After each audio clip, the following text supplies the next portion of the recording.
Greetings and a warm welcome to this international online Sunday service, this glorious place where you are going to have an encounter with God as we are here gathered with the great prophet of God, Prophet Emmanuel Makandiwa, leading us to that intense, special and sacred place of the presence of the Almighty God.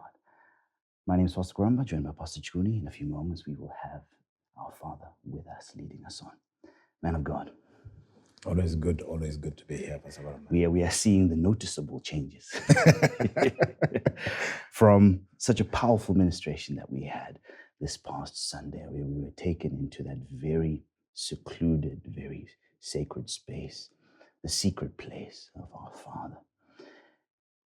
The change is happening in our body, Everywhere, in our bones, every aspect of our lives. Our blood, the formation of our brains and the wiring of the neurons in there. You know, Pastor Koramba, the season that we are in, it's an amazing season. Indeed.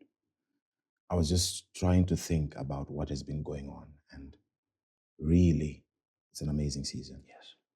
Our Father highlighted that your name represents your character. And having your name within His secret place is having you in there. And I will always say this. There are things that our Father has received from God in the presence of those walls that makes that wall or those walls very unique. You know, why am I saying that? I have witnessed my father minister to people. Yes. And one very interesting thing that I didn't really understand until he ministered last week was, I'll give this example. I witnessed a gentleman who had come, a drunkard who had never been to church before. Chitungeza Basilica. And our father ministered to that gentleman. And we have many of those that have come. And our father ministered to that gentleman. And after the man was healed, he started crying. And then he asked our father, and then he said, I've got another relative who's not feeling well. Can you please pray for them, or should I bring them here? And our father said, the same grace that has healed you, you've got the anointing within you. Go and minister to that individual. This is through the utterance of words. Our father never really touched that man. He just ministered from a distance and spoke words. And now we have a scenario where we have our names within those walls that has brought forth a man like our father. That secret place that has those words from God to our Father. And you look at such ministration and you begin to understand that having your name in there represents you being there, your character in there, your personality in there. Those experiences.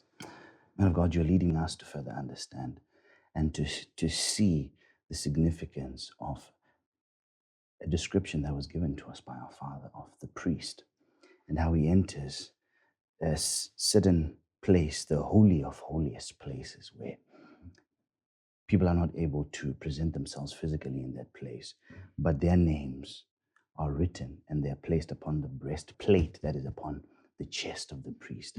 And our Father said, the heart of the priest. And we are being caused to understand that these names are upon his heart. And now if we take that further and we try and understand his deliberate use of the word, the names of the individuals are upon the heart of the priest. And then we're led to understand, according to what the Lord Jesus said, where a man's treasure is, there will his heart be also. So if you're curious to try and understand and know where the treasure of the prophet is, and he's saying he's entered the secret place, the presence of God, that place of altar, and upon his heart, our names are found there. That is an indication of the location of the treasures of the prophet. His treasure is in the secret place.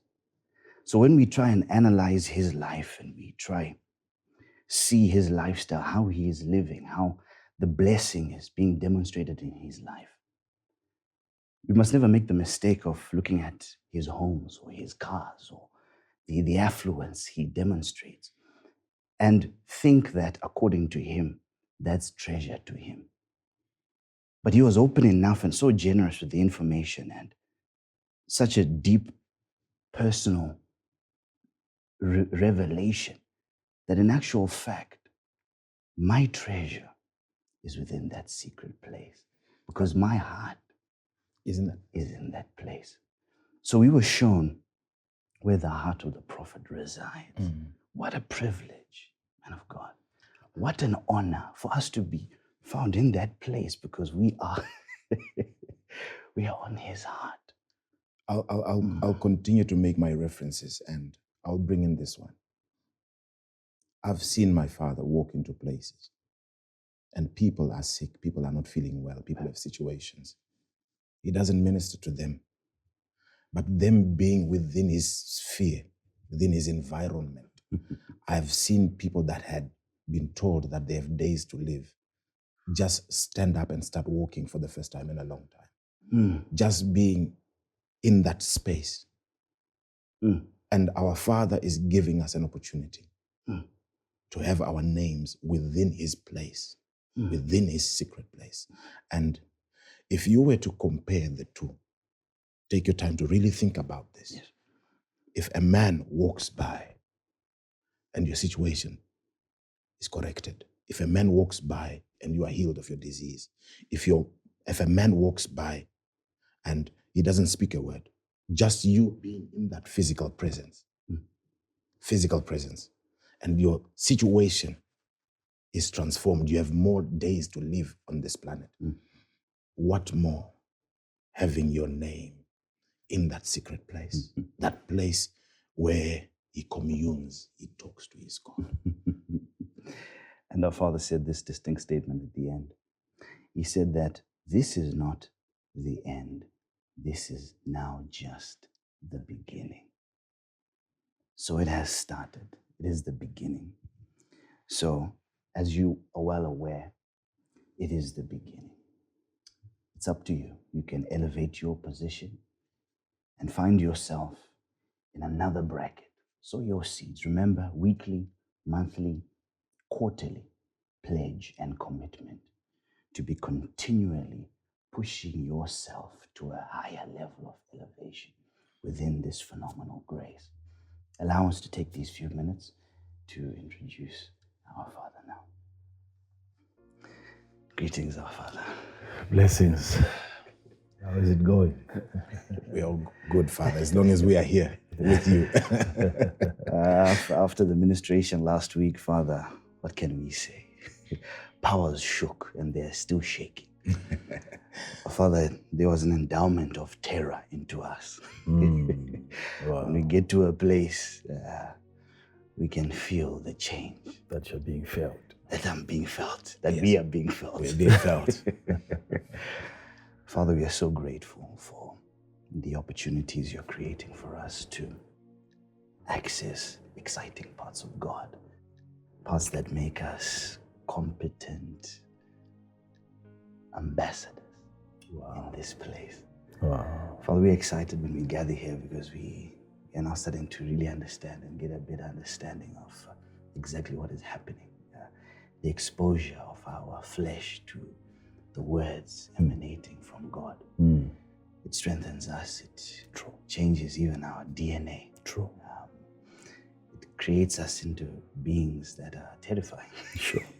to Sure. the enemy. Sure. And Father, this morning we are for another dose.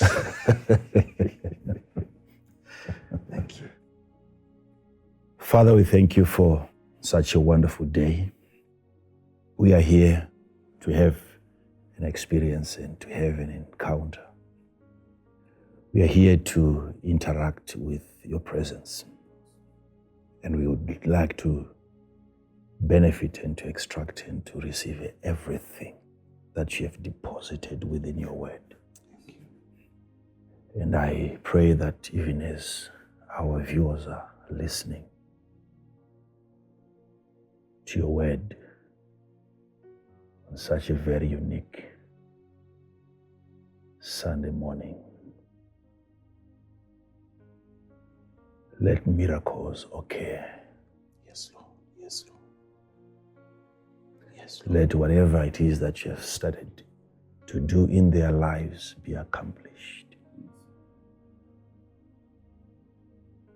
Let every blockage and every hindrance and every limitation be taken away.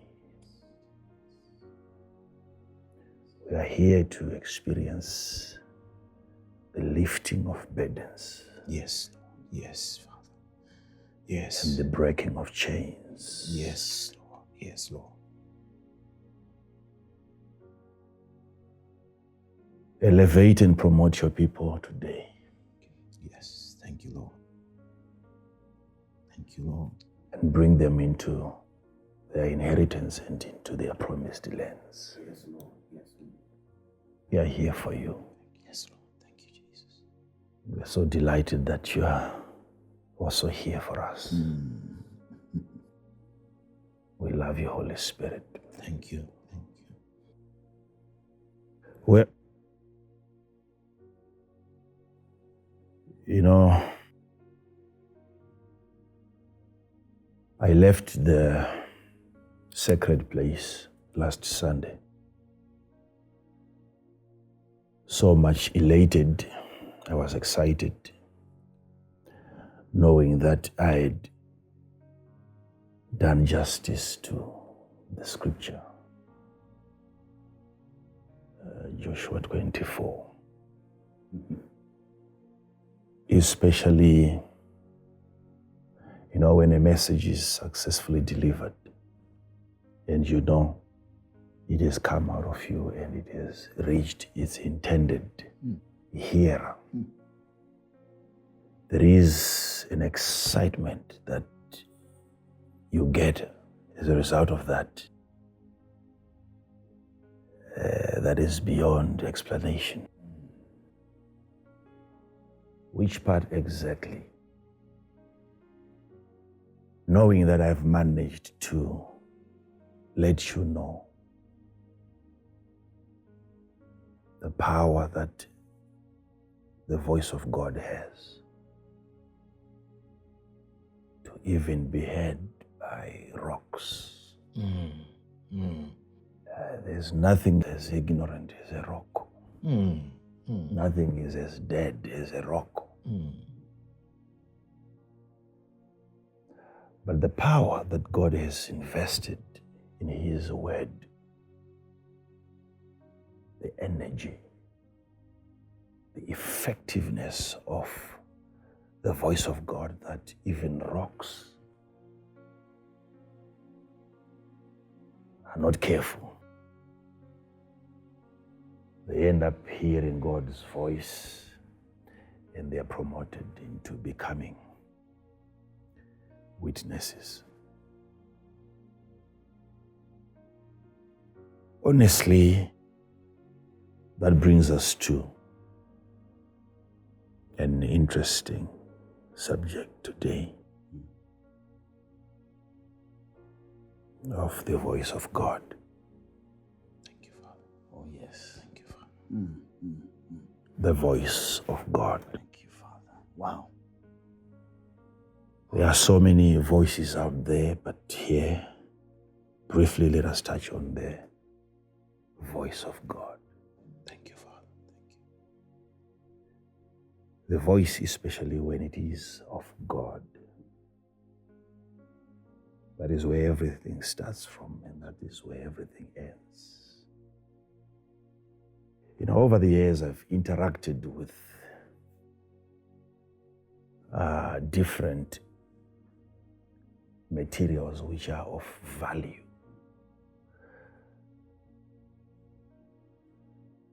But none of those comes anywhere closer to the voice of God. The voice of God, the voice of God. If His voice can be heard by a rock,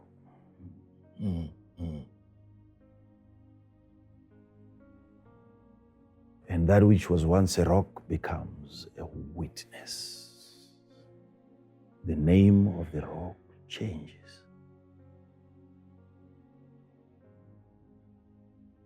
What sort of a promotion, an upgrade is that, where you have to wait in the court of justice for the rock to attend and give its own testimony concerning an event? Think about it, pastors. You have a rock that is present when a covenant is taking place. And within that rock, you find the dates when the covenant actually took place.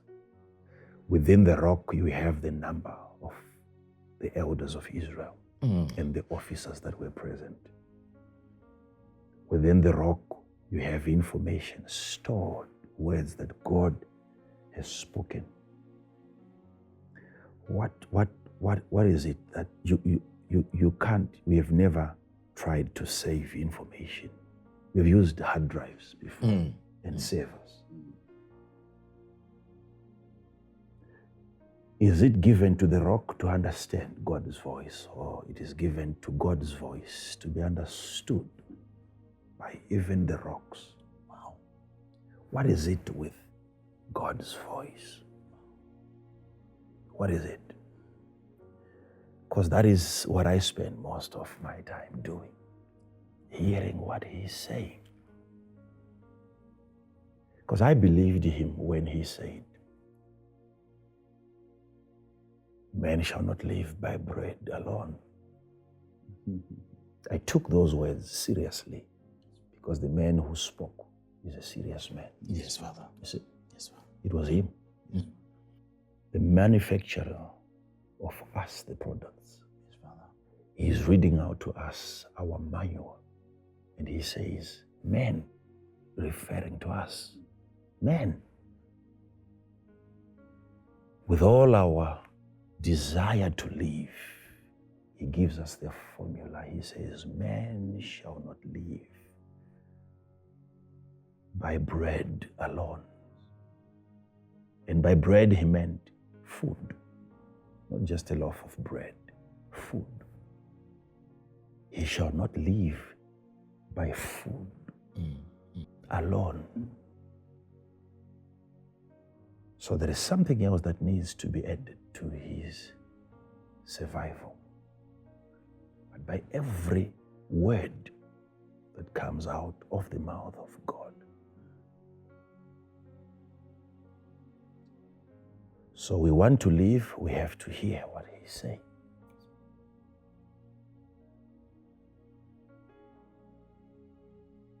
The Word of God is something that you take in, and it becomes part of you. And you are promoted from being an average individual into becoming a witness, where you are called upon to give your own peace of mind. It matters what you say in the Spirit, especially if you were there when God spoke.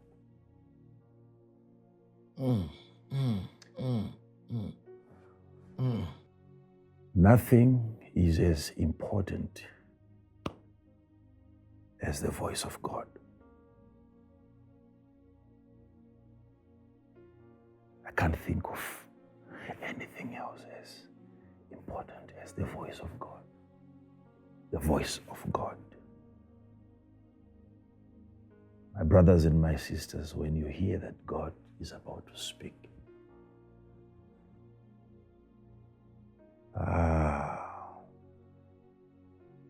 it's an event. It's an event. Never to be missed for anything. It's an event.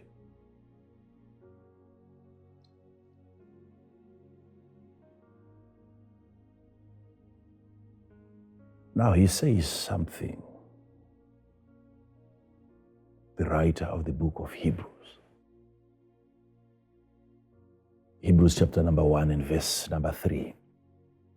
Thank you, Father.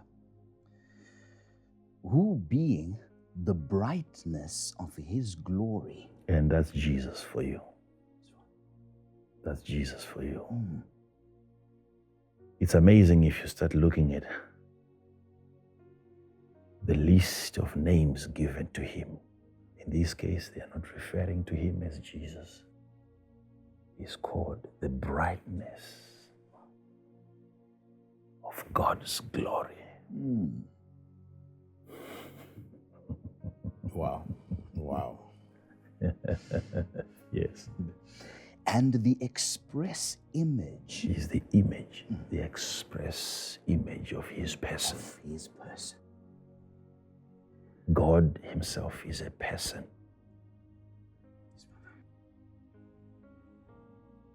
Should you want to experience the image of his person, it is Jesus that is sent. They sent Jesus. Whenever you pray, you beg him in your prayer closet for the manifestation of his person. Who appears? Jesus. It's Jesus who comes.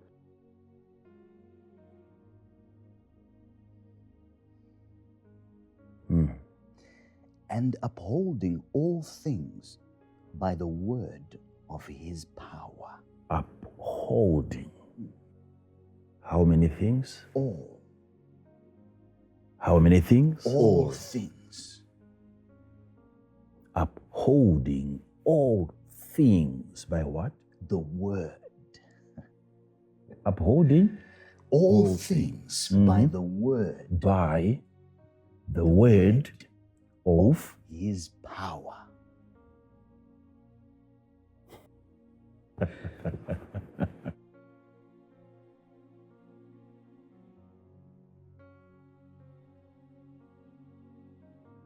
I know we understand that indeed, because we are believers, we believe in him. He upholds indeed everything by the word of his power. We understand that he is holding everything. But this other part is what confuses most of us. That is, if you even heard what the Bible says. You might not have had any confusion, especially if you didn't hear what the scripture said. I'm being told that he's holding everything by the word of his power. And the Bible said he upholds everything by the power of his word. That would have been a straightforward statement. The scripture did say he upholds everything by the power of his word. But it says by the word of his power. By the word of his power. Yeah. Strong Father.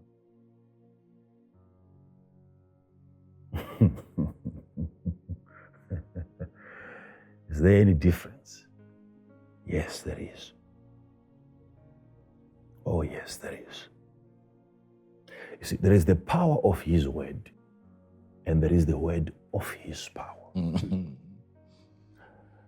There is the power of his word, and there is the word of his power. Wow. Now, the other part, I think, I would like to guess that you know what it is. But let me touch on the Word of his power. word of his power. That is when you have now his power spoken. When his power is spoken, when his power is verbalized, where you now have a word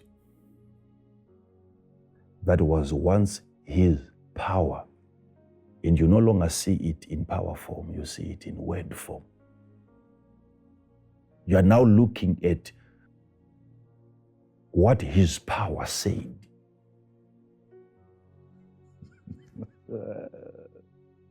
His power speaks. His power speaks.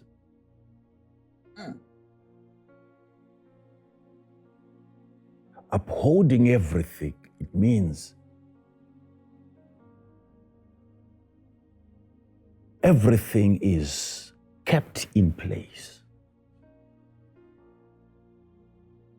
by what his power said. Everything is kept in place by what his power said. The word of his power.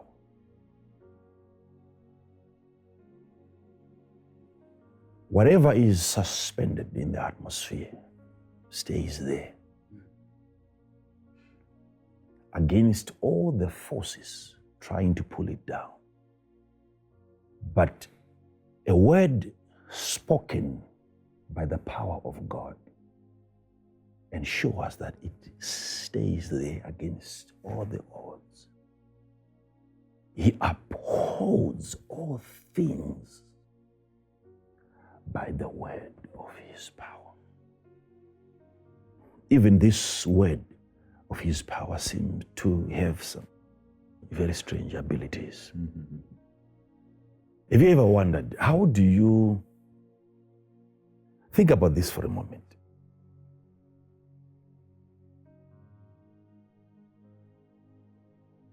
You have Isaac laid on the altar, and his hands and his feet are tied. And Abraham raised up his hand, and in his hand there is a very sharp knife. And he's about to sacrifice his only beloved son. And it was right at that same moment where God spoke from as far as the heavens. Abraham, Abraham, put not your hand on the son.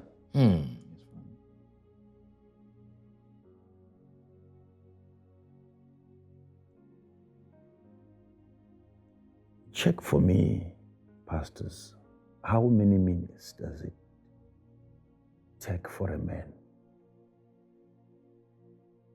to just let loose his hand and the knife goes through the heart of that little boy? Fractions of Of a second. Of a second. The boy is gone. And yet, at that moment when God spoke, touch not, hold on.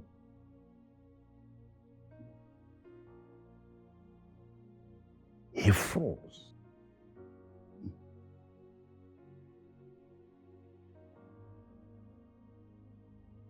If it was any other voice speaking, that young boy would have died. But he speaks, and right there at the same time, there is some kind of a thickening of the atmosphere. The word of his power that upholds.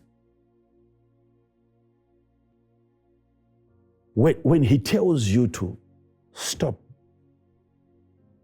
right at the moment you were just about to kill, there's no mistake. He couldn't let his hand go down whilst the voice was speaking. It's not just what God is saying, it is what he's saying is doing. His voice upholds. Genesis 22, verse 10. And Abraham stretched forth his hand and took the knife to slay his son. And the angel of the Lord called unto him out of heaven and said, Abraham, Abraham. And he said, Here am I. And he said, Lay not thine hand upon the lad, neither do thou anything unto him.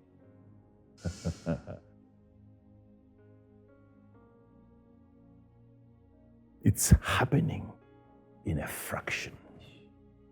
At all time. My God. Real time, exactly. Real time.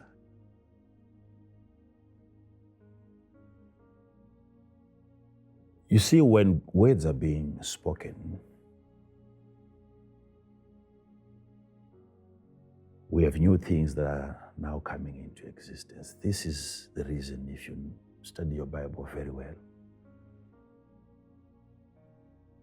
it came as a divine instruction. And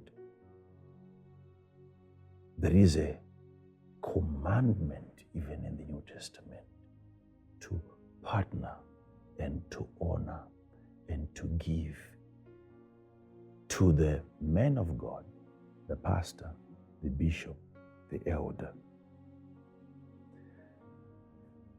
who labors in the word. Who labors in the word.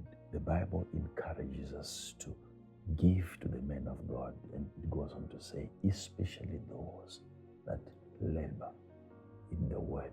1 Timothy 5:17. Yes. Let the elders that rule well be counted worthy of double honor, especially they who labor in the word and doctrine. Why does he call it laboring? He knows what goes into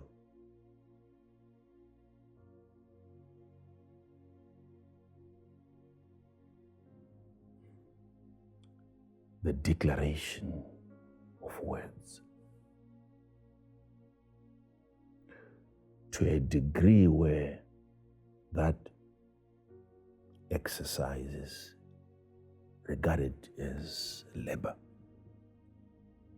And he says, when it comes to honor, the honor that they have to get has to be double,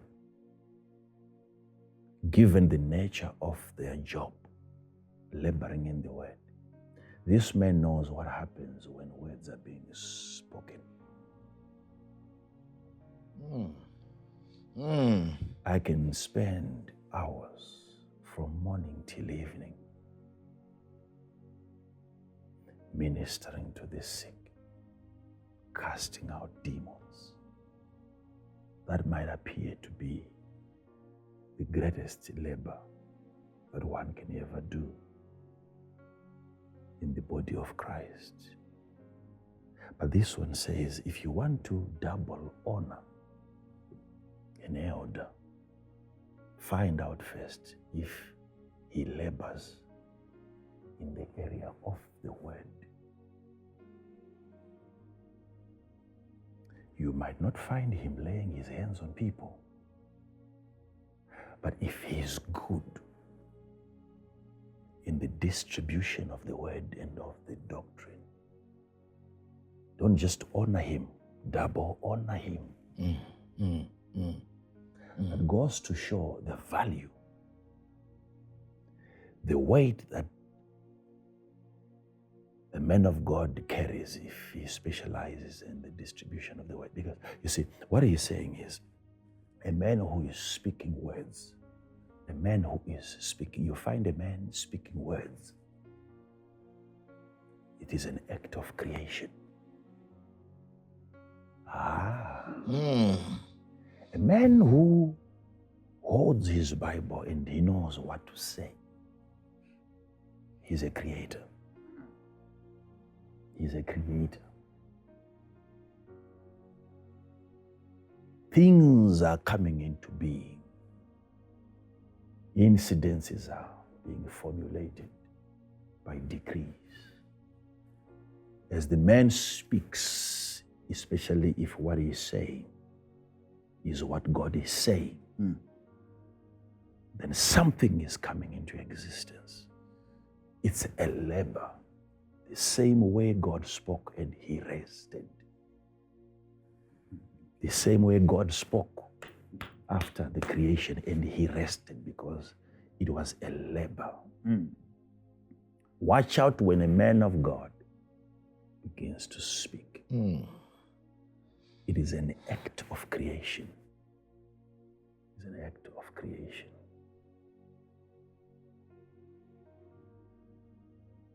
Things happen according to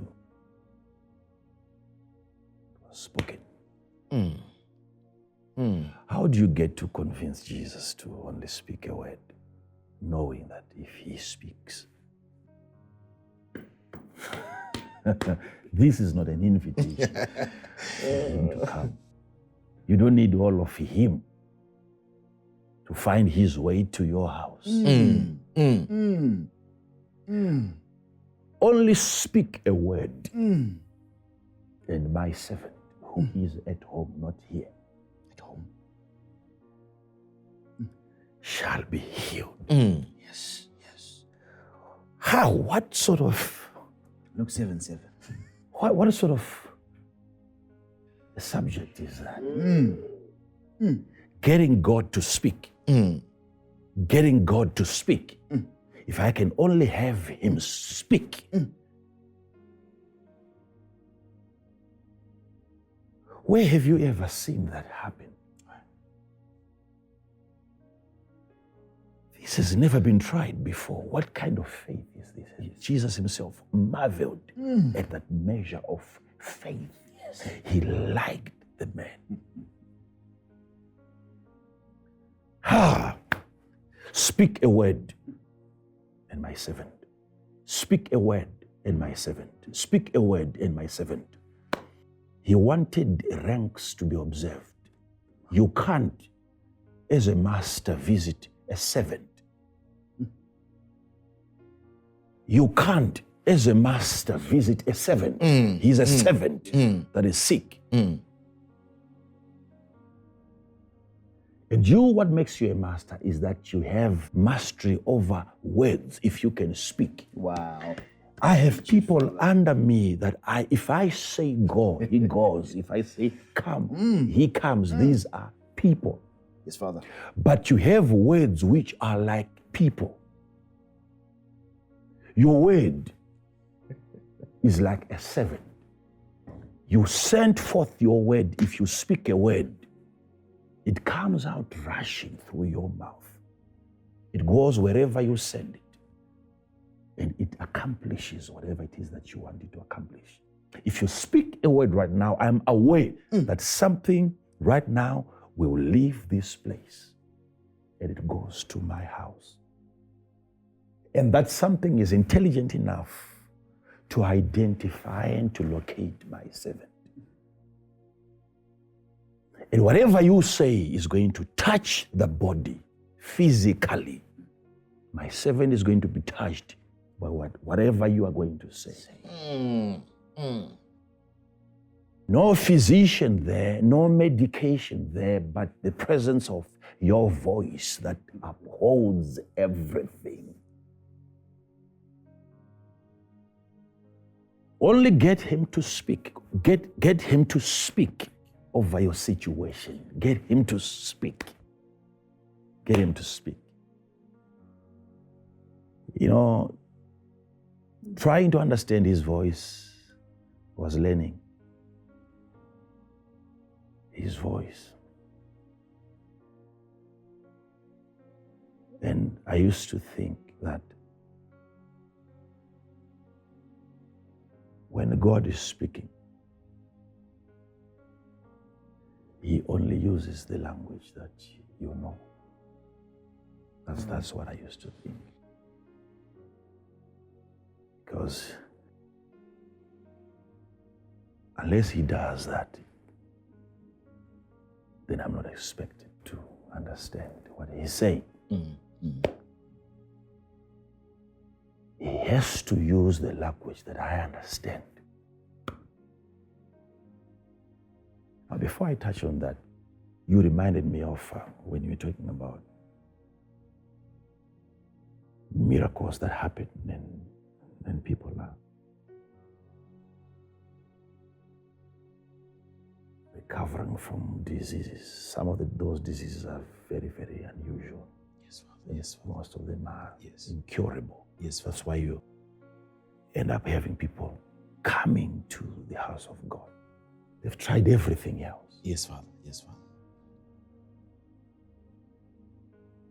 I'm reminded of a certain girl.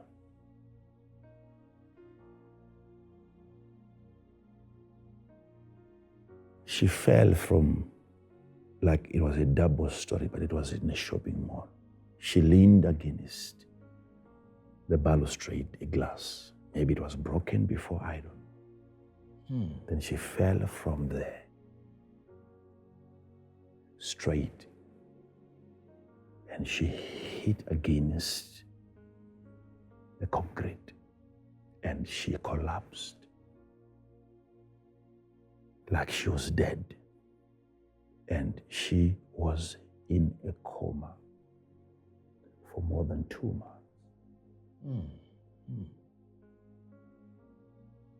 She's not responding to anything.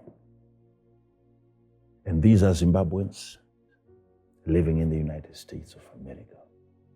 And the owners of the shopping mall are doing everything to help them meet the bills, because they are responsible. If something like that happens out there, you get sued and you lose quite a lot of money. And this is all that they could do, making sure that they are by the bedside, making sure that she recovers. This little girl is there over 2 months. No word, no movement of even a finger. And, you know, it gets to a point where they now have to switch off the life support machines because they are not seeing any signs of life. You know, sometimes when you have your patient, your relative connected to those machines, you might think he is still alive. But they have a way of knowing that this person is gone.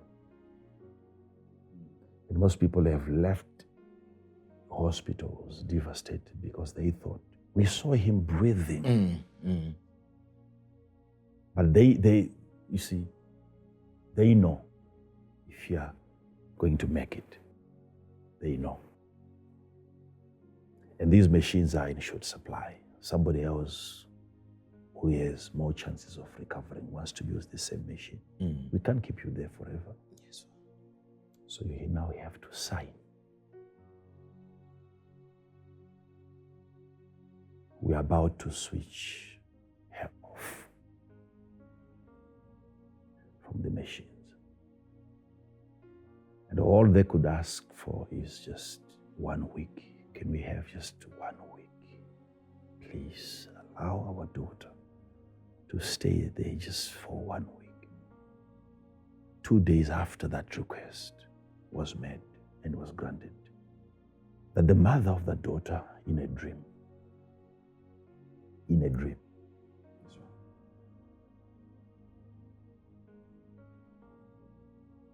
they presented, watch this, it was $9,600 to me in a dream. 2 days after, they had said, just give her a week.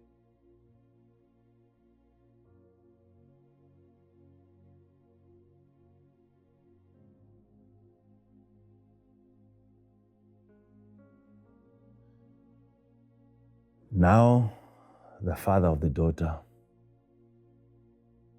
had to fly. He came, checked into the life haven,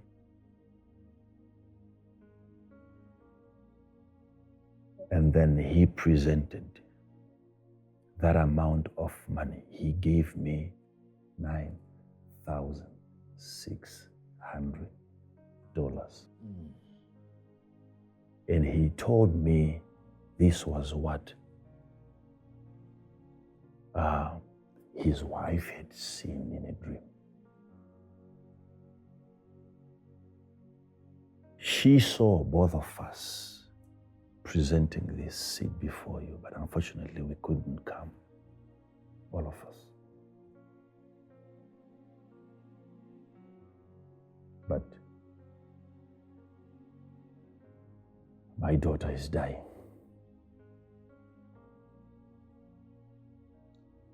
Notice they are not here to buy a miracle. You can't buy a miracle. You can't. Why? It is too expensive. Even the bills. To keep You see, on that part, at least they had somebody else who was doing it for them. So maybe they had saved this money for something else. Because those guys are afraid of being sued, so they are paying every cent that is required by the hospital.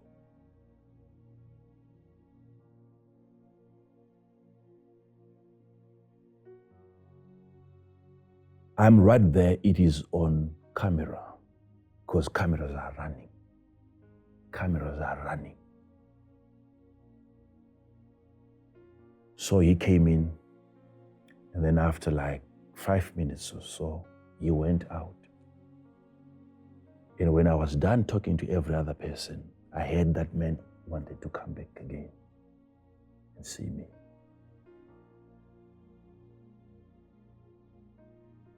I am a prophet, but I'm not aware of what is happening over there.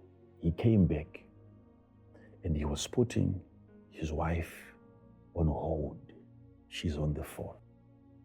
She had also received a call from the hospital, but the daughter is up. Oh, wow.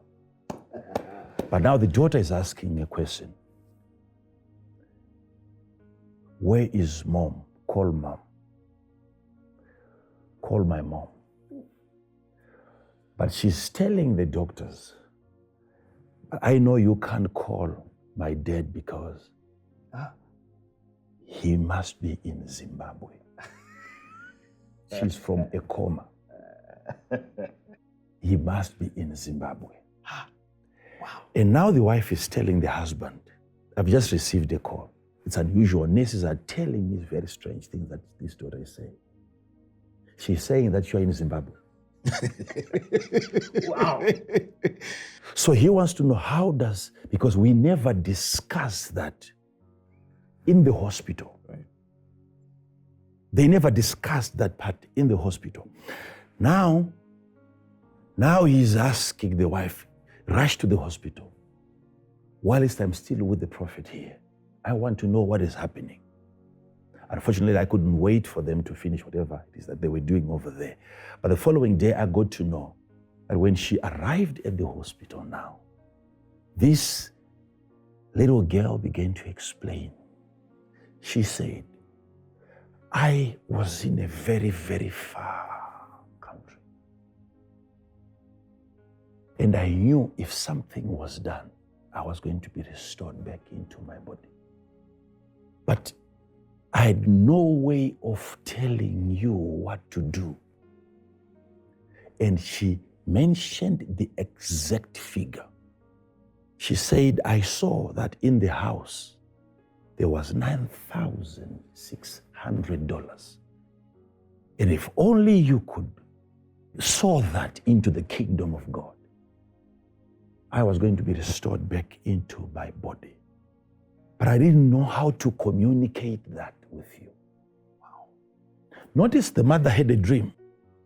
You need to understand what is happening here. The mother just had a dream. She's mentioning the exact figure that the father has brought to me. Now, if you talk about stealing money from people, I don't know if that falls under robbery or tricking people into. No one has asked them to give. No one. The mother had a dream. And now she's telling, I could see there was money. She never knew there was such an amount of money in the house. She's a little girl. But spiritually, she identifies the presence of a seed in the house. And she knows if only they can sow. How do you explain that? God speaks. Wow. I'm not saying this to say, go ahead and send your seed so that you can be healed. I'm not saying that. That's not what I'm saying. I'm trying to help you understand the voice of God when it is God that is speaking. How do you manipulate situations like that? It doesn't happen. Not happen. It doesn't happen. Not happen. How? The girl is up. Not only is she up, she's telling the mother, I know Daddy has gone to Zimbabwe.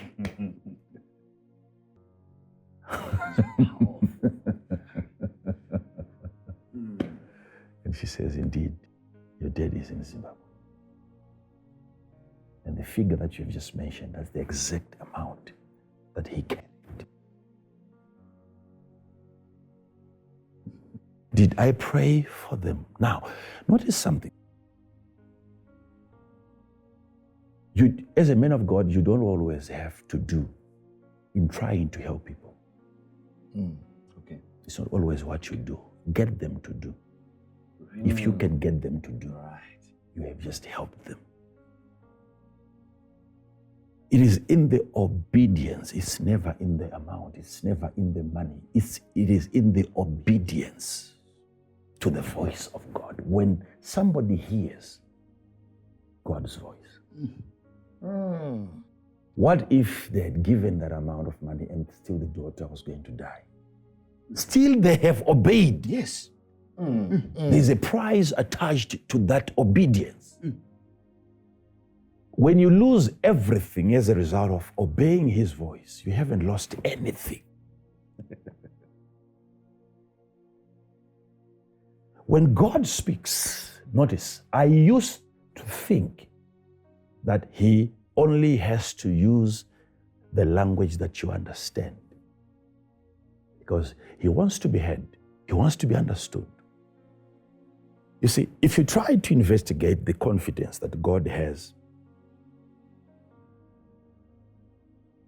he has so much confidence that he's going to be heard because he knows the power that his voice carries. He knows if God only speaks the language that you understand. You see, mene tekel ufasin was never Belshazzar's native language.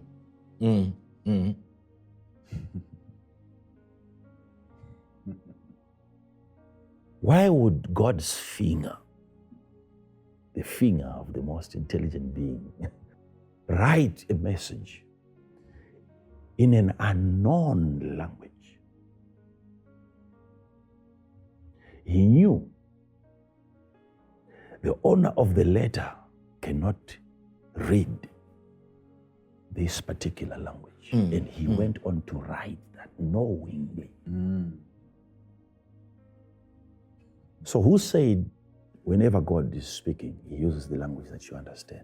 Don't forget, he is the same Jesus who used parables.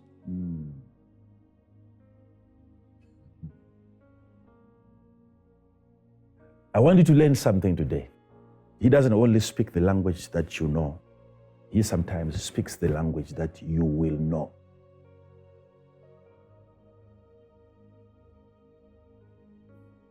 He speaks the language that you will eventually know.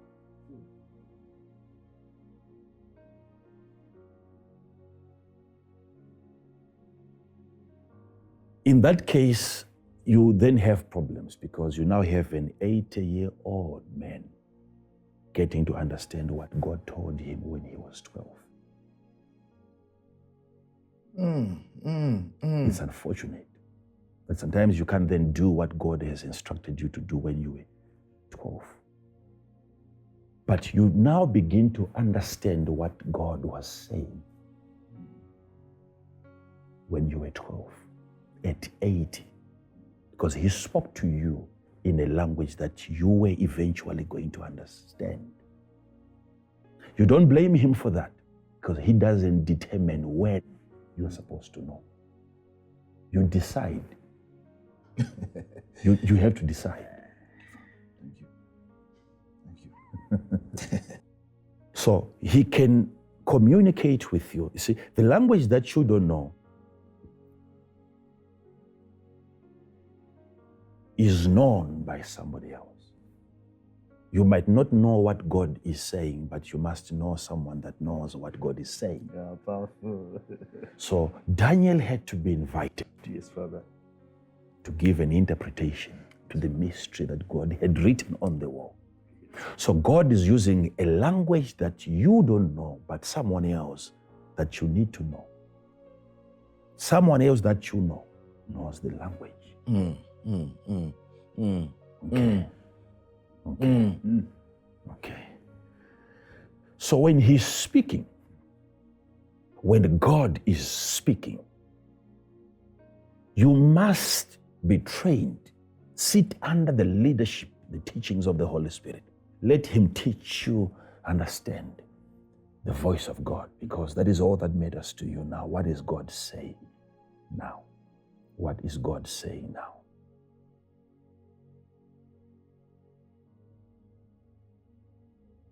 He drops a message today, and then after 5 years, you get to understand what he meant. Say, oh, so that was God speaking to me.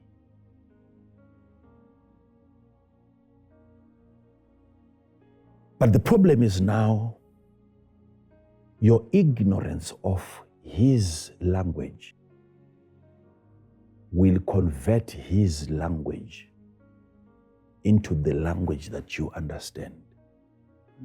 Your ignorance of his language will convert his language into the language that you understand. And sometimes the language that you understand is not his language. That's not what he meant. He speaks from heaven and he says, I have glorified you, my son. And those present heard thunderings. And Jesus goes on to say, the voice that has spoken not because of me, but because of you. So it was my Father speaking so that you would hear his voice. Yes, Father. But what they heard was a thunder. Their ignorance of his language converted his language into their language. At least they had something that they knew. And what they heard was not what God said.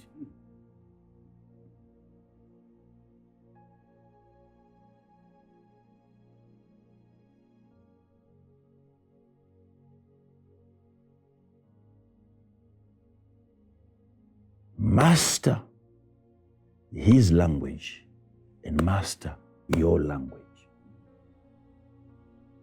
His message arrives at your doorstep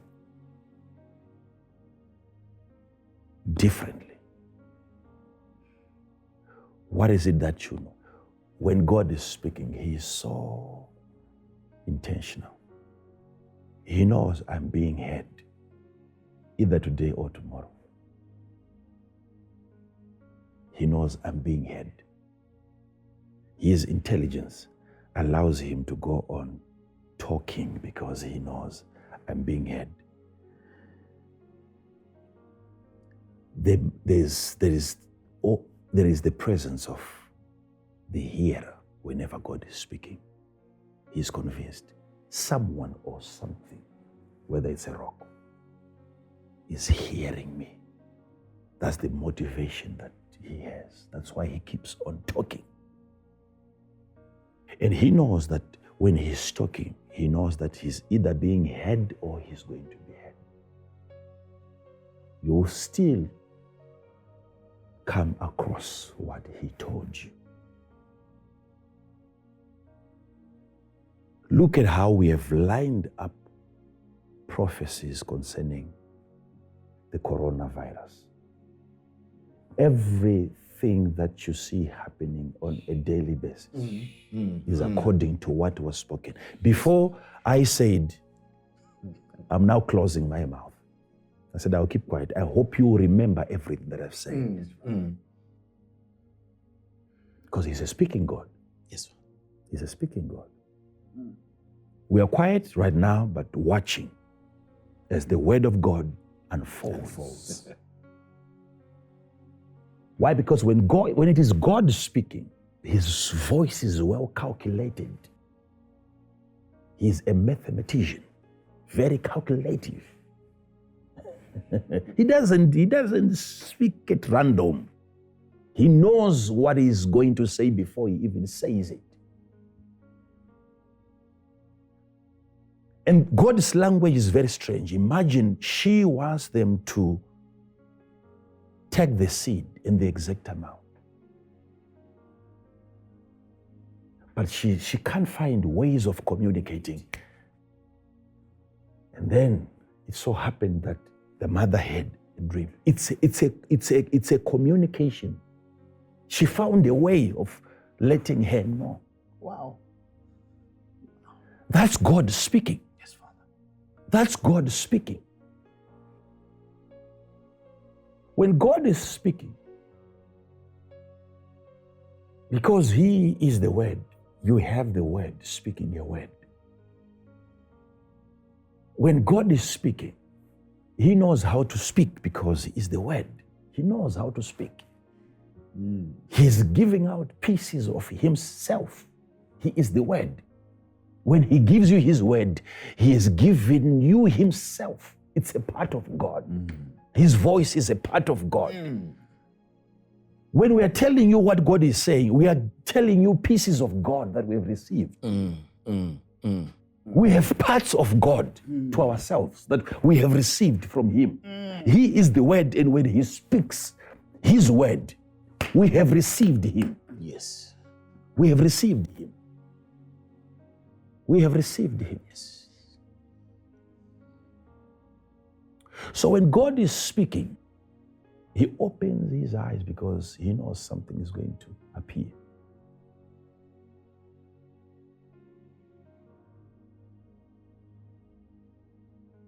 He knows something is going to appear. So when He tells you, I'm blessing you. When He tells you, I'm healing your body. When He tells you, I will have to sanctify the flesh. You must know. It might take us time to hear what He has said because it is taking us time to understand His language. It is taking us time to understand His language. It is taking us time to understand His language. Help us, dear Father. Help us, dear Help us, Father. Help us, dear Father, how to understand His voice, His language, Father. Help us. Have you ever thought that God would warn nations?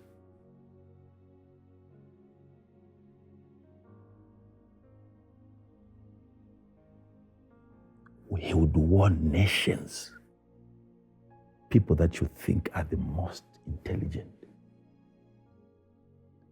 They can easily be deceived by the devil in the presence of warnings. That's why God's warnings will never stop disasters from happening. Because we will get to understand His voice, His language, after the disaster would have already occurred. He speaks today knowing that you're not hearing Him today, but He knows you will hear Him tomorrow. You decide when you want to understand His language.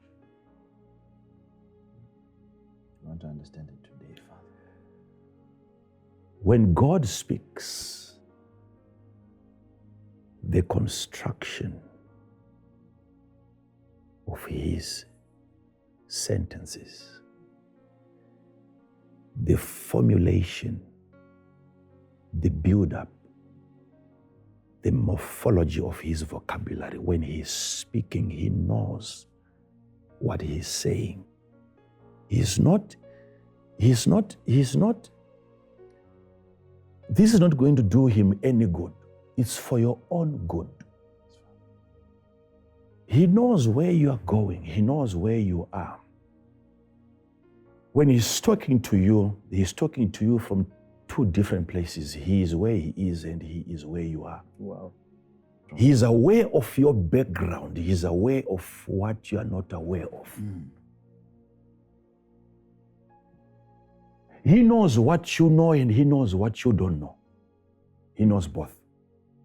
Yet he goes on to speak in a language that he knows you don't know. What motivates him? Your ability to eventually know. Oh, wow.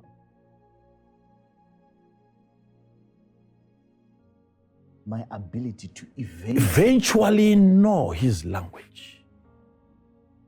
Like we have spoken, we have warned the nations. Now we are quiet about the thing. We are waiting for them to learn. They will eventually know. I will remain a false prophet until they become educated in the language of God. They are yet to know his voice. They don't know this is what we've been doing for decades. We specialize in hearing God's voice.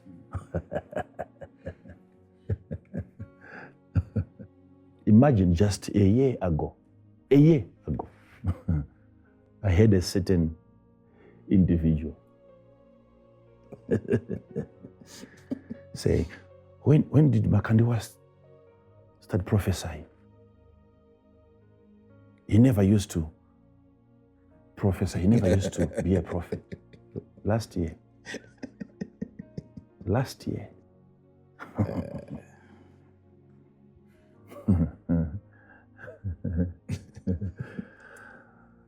So if I'm starting now to hear God's voice, so can someone start a ministry like this before hearing God's voice? No, always. It doesn't happen that way. If I'm starting last year to hear his voice, how old was the ministry? 12. I never saw anything, I never heard anything. I'm now starting to hear now. Now.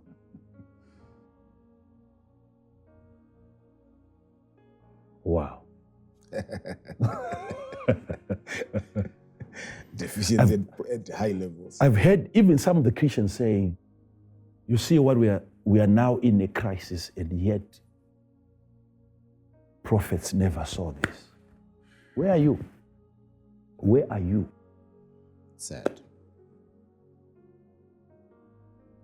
They are locked in their ignorance of the voice of God. Look at where I'm coming from. You can't tell me that I'm just starting to hear God's voice today.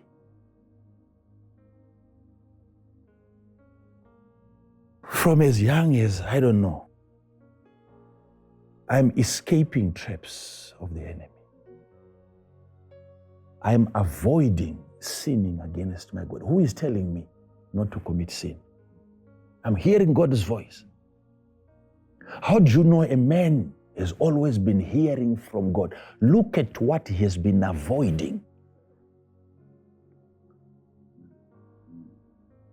Pastors, yes, Father. Believe. If a man is hearing from God, you don't just look at what he's saying. You observe his character, his fear of the Lord. What are the things that the man is not doing?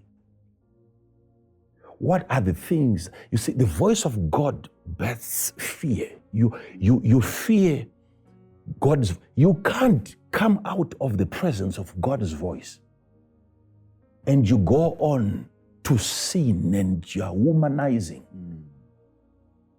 That's not God's voice. That is not God's voice. How do I know that it is not God's voice that you are hearing? I look at your character.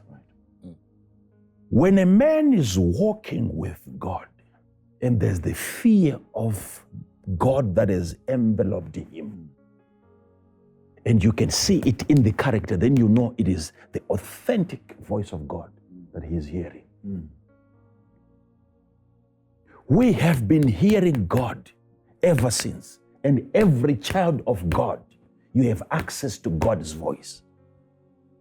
You have access to God's voice.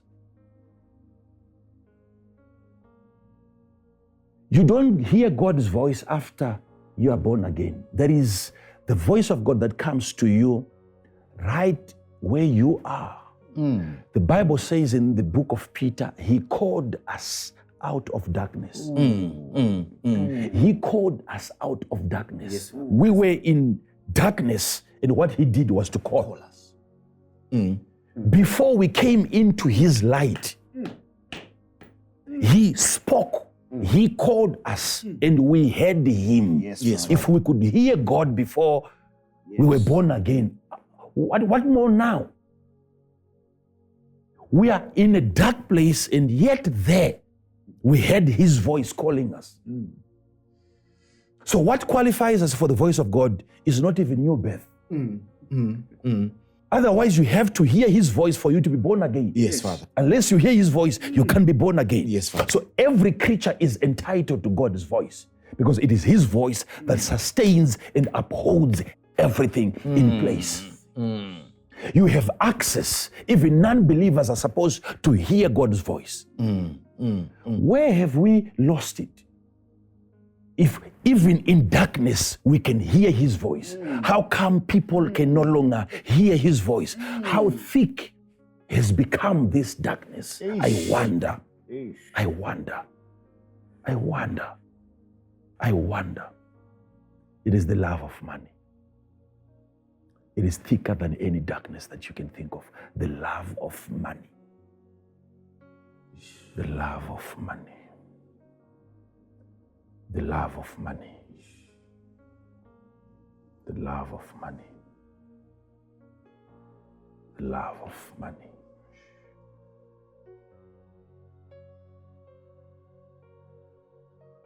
Father, you're reminding us, Father, of the announcement you gave us concerning praying for a greater dimension of the power, the healing power of God. And you said a meeting was held, and in that meeting, a concern was raised about the extent to which this greed that man has is going to be affecting the movement or the progression of events in this coronavirus time.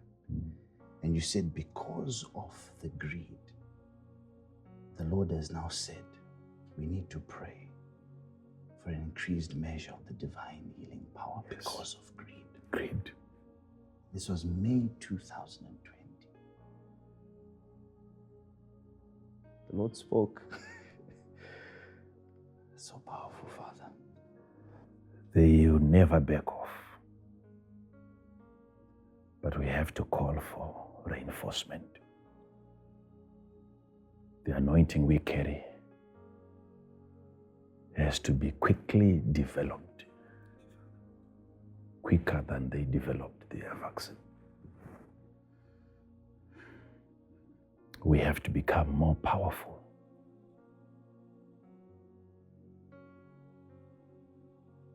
Let's block every leakage.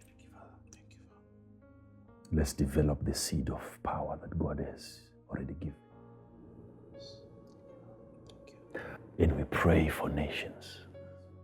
That even as you are watching me today, the hand of the Almighty God is upon you. Whatever destructive measures that the devil is taking against you and against the people you love, the word of his power has spoken. Soon this is going to be history. You are crossing over to the other side, where life is life. May the word of God sustain you wherever you are. As you obey his voice, the language that you don't understand, may you understand, so that you understand what he said. He knows that you don't know what he's talking about, but he also knows that you have the capacity to know. You have the capacity to understand him. Develop that capacity. He knows you have it. What is God saying concerning your next move? Consult him. Get to hear what God is saying. Before you go on to make that decision, let him speak. Never allow your ignorance to interpret what God is saying. May you hear his voice when he speaks. When he speaks by his mouth, hear him. When he speaks through his heart, hear him. When he speaks through his mind, hear him. When he speaks through his movements, hear him. When he speaks through his presence, hear him. When he speaks through his absence, hear him. Hear him. Hear him. Learn from him. He says, before you even speak, it shall come to pass that I will hear. Before you speak, he will hear. Learn from him before he even speaks with his mouth. You will have heard him. Hear him when he speaks. Get information from different parts of God. In the name of Jesus, be brought to that place of understanding. May your spirit be educated today. In Jesus' mighty name, may your spirit be educated today. Yes, Lord. You have received the grace. Notice how you will begin to hear God's voice from this moment on. Your children will deliver to you messages that they are receiving from God, warnings from God. You will know exactly what to do. Yes. You will know your next destination, your next address, where you're going to have your next property. Yes, Lord. Your last born is going to let you know that. God's voice is going to prevail in your house. God's voice is going to become your environment right now. God's voice is becoming your atmosphere. That is what you're going to be breathing from this moment going forward. In the name of Jesus, may God's voice become the most valuable asset. Cherish it, keep it, and keep on obeying God's voice. We have said, pastors, we have said a lot.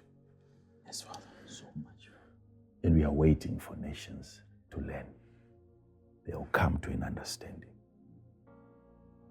And we just pray that it won't be too late. But we keep praying because he told us he will give power to his people. And the people will come to the brightness. Then the kings and the nations will come to the brightness of the manifestation My God. of that light. Yes. Yes. Yes. Thank you for having me today. Thank you, Father. Thank you. I'm reminded of that scripture that people usually talk about or make reference to, probably with little understanding. He who has ears, let him hear what the Spirit is saying, or what the voice of the Lord is saying. Father, I have traveled this journey, and forgive me if my interpretation is wrong. But if this is a warning, we have heard it. If this is a cry from one who hears from God, for us to grow and mature and qualify ourselves to hear, we have heard. Father, if it is a cry that we open our eyes and see and understand how you prophesied about what we are going through, Father, every step of the way seems to be a fulfillment of the words that you've spoken. Those that denied before, there's a reality that is there to see. Every step of the way. When virologists, epidemiologists are confound in their own works, and it being something that you highlighted. Father, we are living within the confines of that prophecy.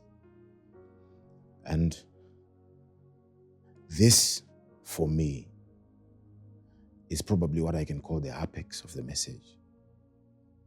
Having one, the example of the girl that you highlighted, having one within our midst who is able to retrieve the soul of a child from wherever it was by reason of a seed. And God bestowing honor upon a man to qualify him, considering the number of so-called men of God, even in America alone. But God qualifies a man in Zimbabwe.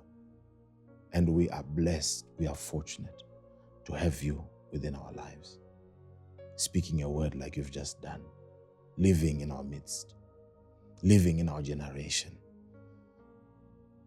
I wonder if people will take time to understand the dynamics around the transaction that retrieved the soul of this child.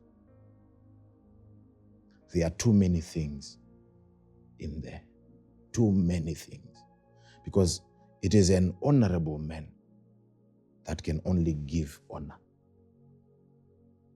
especially if God has honored you at those levels of retrieving souls.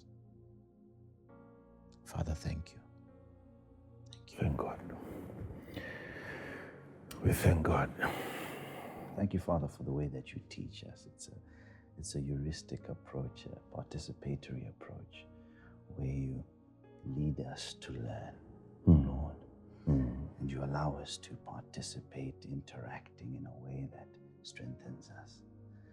And you've not hid the secrets away from us. You've been so generous enough to let us know what it takes and how we can begin to participate and learn of the Lord.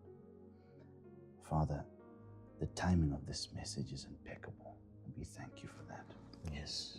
The message that was said by the children of Israel to Joshua: will serve the Lord, and his voice will we obey. Father, looking at that delivery last week and the word you've given us today about the voice of God, to us it's a signal now that watch out, the Lord is going to be speaking in a way that he's never done before. Keep your ear to the ground, be sensitive, watch, listen, hear what he's going to say, and in hearing him, we are led into service. Father, we are looking forward to serving the Lord in a better way, in a greater way, even as you are beginning to develop us even more in the area of hearing his voice and to understand him when he speaks to us. And so thank you, Father, for, in a sense, it's a part 2 of a preparation. Sure. Of exactly what you spoke to us last week. And Father, we are grateful and we are thankful. Sure. For this journey that we are on. Sure. And by the way, very soon we are going to be ministering to our partners again from the sanctuary. Okay. Thank you, Father. So it's just a word of encouragement. Thank you, Father. For those that would love to upgrade themselves, go ahead and send your seed. And very soon I'm going to be laying my hands on those names on the wall. Thank you. So I'm waiting for your name to appear and to reappear. So go ahead and throughout this week, just go ahead and send your seed. And let's see what God is going to do. Thank you, Father. Thank you. Yes. Thank you so much. Thank you so much, pastors. Thank you so much, Father. Thank you. Hearing the voice of God, the voice of God. What a marvelous service. Until we meet again. Shalom.